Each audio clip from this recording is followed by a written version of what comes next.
Technology যেভাবে পৃথিবীকে অন্য লেভেলে নিয়ে যাচ্ছে, সেখানে কেন এই সেইম টেকনোলজি বা সেইম প্রযুক্তি একটা রাষ্ট্রযন্ত্রকে বা একটা রাষ্ট্রকে নেক্সট লেভেলে নিতে পারে না?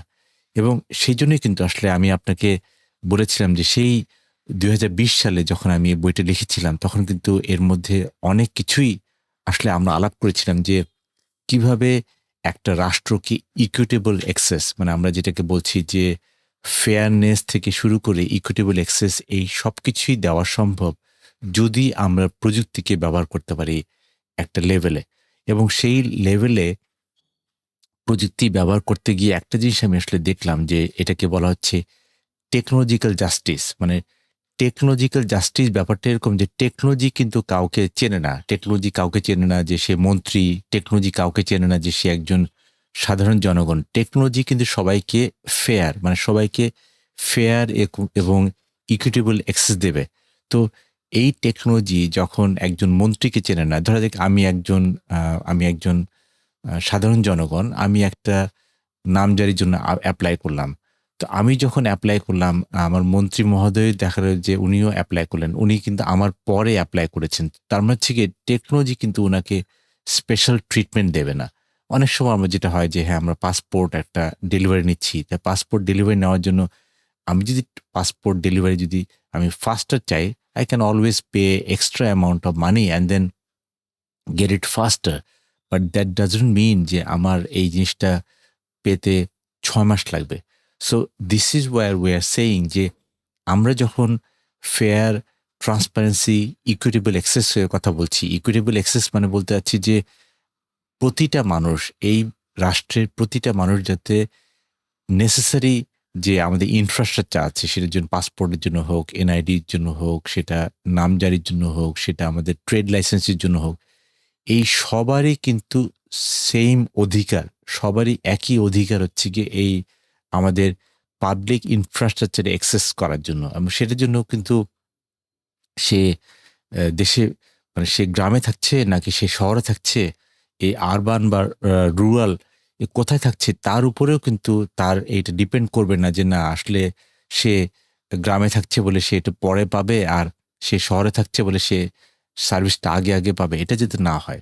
এইজন্যই বলছি যে টেকনোলজিক্যাল জাস্টিস হচ্ছে গিয়ে সবাইকে একটা ইকুইটেবল অ্যাক্সেস। সে পরিচয় চিনবে না যে সে মন্ত্রী কি মন্ত্রী না, সে সাধারণ জনগণ কি জনগণ না, ডাজন্ট ম্যাটার।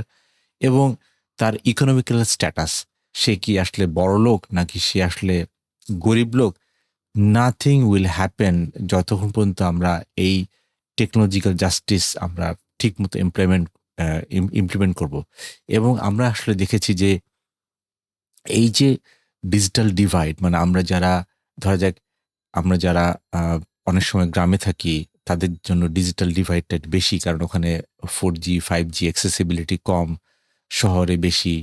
কারণ দিন শেষে আসলে অনেক সময় হয় কি যে যারা আসলে ধরা যাক যেকোনো সার্ভিস প্রোভাইডার তারা কিন্তু দেখবে যে তাদের কোথা থেকে সবচেয়ে বেশি বেনিফিট আসে। শহর থেকে যদি তাদের বেশি রেভিনিউ আসে, তাহলে তারা কিন্তু শহরে তাদের ইনভেস্টমেন্ট করবে। যেখানে রেভিনিউ আম কম আসছে সেখানে ইনভেস্টমেন্ট কম করবে। সেখানেই কিন্তু রাষ্ট্র আসবে। এবং রাষ্ট্র কিন্তু এই ইকুইটেবল অ্যাক্সেস যে কিভাবে সেই কোম্পানিগুলোকে, যে কোম্পানিগুলো তাদের আসলে বিজনেস কেস হয় না যেসব জায়গায় যাওয়ার জন্য, সেখানে রাষ্ট্র তাদেরকে হেল্প করবে যে কিভাবে এটাকে অফসেট করা যায়। এই অফসেট করার জন্য কিন্তু রাষ্ট্র অনেক ধরনের রেগুলেশন নিয়ে আসে যে কিভাবে গ্রামে থাকলেও সে 5G পাবে, আবার শহরে থাকলেও সে 5G পাবে। এই কাজটাই কিন্তু করে রেগুলেটর। তো আমার কথা হচ্ছে যে এই যে টেকনোলজিক্যাল জাস্টিস, এই গভর্নেন্সের মধ্যে টেকনোলজিক্যাল জাস্টিসের মধ্যে ১ম কথা হচ্ছে ইকুইটেবল অ্যাক্সেস, যে সবাইকে সব লেভেলে অ্যাক্সেস দেওয়া। 2nd হচ্ছে গিয়ে আমাদের যে ডিজিটাল সিস্টেমটা থাকবে সেটার মধ্যে ট্রান্সপারেন্সি এবং অ্যাকাউন্টেবিলিটি, যে আসলে আমাদের যে জুডিশিয়াল ডিসিশনগুলো থাকবে বা আমাদের যে গুলো থাকবে, সেই গুলো সবার জন্য সেইম এবং সবকিছুই কিন্তু আ ওপেন থাকবে। যে ডেটাগুলো, যে গভর্নেন্স এর যে ডেটাগুলো আছে সেটা কিন্তু ওপেনলি থাকবে এবং কোন ডেটা কিভাবে কালেক্টেড হচ্ছে সেটাও কিন্তু প্রপারলি এটাকে বলতে পারতে হবে যে না আসলে কোন ডেটা কখন কার ব্যবহার, কার জায়গায় ব্যবহার হচ্ছে বা কার এগেনস্ট ইউজ হচ্ছে সেটার ব্যাপারে কিন্তু সবকিছু আমাদেরকে জানা থাকতে হবে।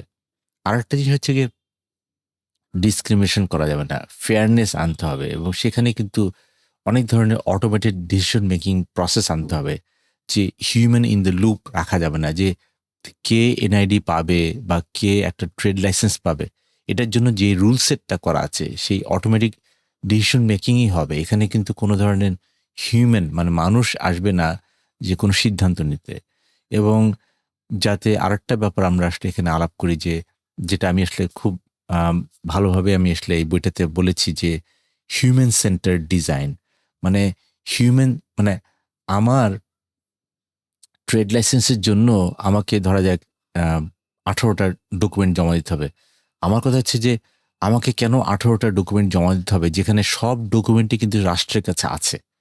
রাষ্ট্র শুধু ভ্যালিডেট করবে যে আমি আসলে সেই ব্যক্তি কিনা যে আসলে এই ট্রেড লাইসেন্সের জন্য আবেদন করেছি। তার মানে হচ্ছে কি আমাকে শুধু বলতে হবে যে আমি হচ্ছে এই ব্যক্তি, বা আমার এনআইডি দিয়ে আমি অ্যাপ্লাই করব যে I need a trade licence. বাকি সবকিছু কিন্তু রাষ্ট্র তার সিস্টেম থেকে বের করে নেবে যে আসলে সে একটা ট্রেড লাইসেন্স পাওয়ার জন্য উপযুক্ত কিনা। তো ব্যাপারটা এরকমই যে দিন শেষে it has to be a people centre design. মানে মানুষ সিস্টেমের জন্য না, বরং মানে সিস্টেম হচ্ছে কি মানুষের জন্য হবে। তো সেই জন্য মানে আমি আসলে কেন বিভিন্ন পাসপোর্ট বা এনআইডি বা বিভিন্ন ধরনের বা বার্থ রেজিস্ট্রেশনের জন্য আমি কেন ডাটা দিব, আমি কেন ডকুমেন্ট জমা দিতে হবে, যেই ডকুমেন্টটা কিন্তু ট্যাম্পার করা যায়, যেই ডকুমেন্টটাকে আসলে মানে ট্যাম্পারিং হয়। তো আমার কথা হচ্ছে একটাই, সেটা হচ্ছে যে আমি বলবো যে আমি এই ডাটাটা চাই, বা আমি এনআইডি চাই, পাসপোর্ট চাই, আমি নামজারি চাই। বাকি সব ডেটা কিন্তু রাষ্ট্রের কাছে আছে। রাষ্ট্র এটাকে ভ্যালিডেট করে সে আমাকে দিবে, এবং সেটার জন্যই কিন্তু সব প্রসেস কিন্তু আমি এখানে বলেছি, এবং these are very easy to replicate process. এবং ফাইনালি আমি বলবো যে আমার হিউম্যান রাইট যাতে ভায়োলেট না হয়, এটা রাষ্ট্র দেখবে, এবং সেখানে একটু টেকনোলজিক্যাল জাস্টিস আসবে যে আমার হিউম্যান রাইট যাতে ভায়োলেট না হয়।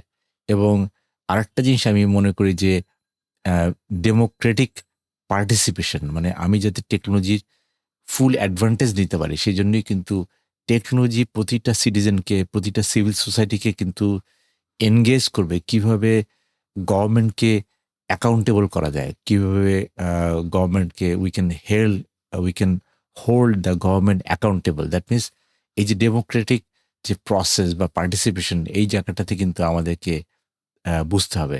তো এই জন্য আমি মনে করি যে টেকনোলজিক্যাল জাস্টিস ব্যাপারটা আমাদেরকে একদম সবাইকে ঠিকমতো বুঝতে হবে।